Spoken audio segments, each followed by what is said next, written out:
সংসদ সদস্য হিসেবে দায়িত্ব পালনে বাধা পাওয়ার অভিযোগ এনেছেন ঢাকা ১৬ আসনের জামায়াত ইসলামীর বিজয়ী প্রার্থী ও সংসদ সদস্য অবসরপ্রাপ্ত কর্নেল আব্দুল বাতেন রোববার রাতে মিরপুর ডিওএইচএসে নিজ কার্যালয়ে জরুরি সংবাদ সম্মেলনে অভিযোগ করেন তিনি।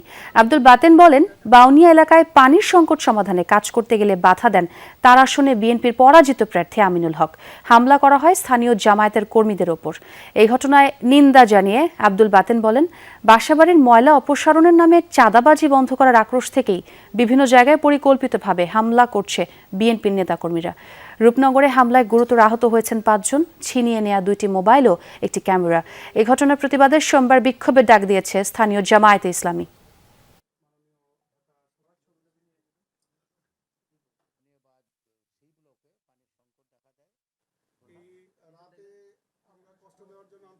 বাউনিয়া বাদ সেই ব্লকে পানির সংকট দেখা দেয়।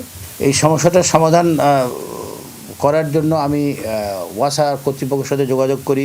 তাদেরই পরামর্শে ওখানে এক জায়গায় একটা পানির বাল্ব লাগানোর জন্য আমরা চেষ্টা করি আজ 3 দিন আগে। তো আমাদেরকে বাধা দেওয়া হয়। ওয়াসার লোকসহই আমার সহকর্মীরা ওখানে গিয়েছিল, বাধা দেওয়া হয়। পরবর্তীকালে ওয়াসার মাধ্যমে আমি জানতে পারলাম যে এটা আমাদের এই আসনের যিনি বিএনপি দলীয় প্রার্থী ছিলেন, যিনি বর্তমানে একজন প্রতিমন্ত্রী, তিনি এখানে বাল্ব লাগাতে নিষেধ করেছেন বলে আমি জানতে পারলাম।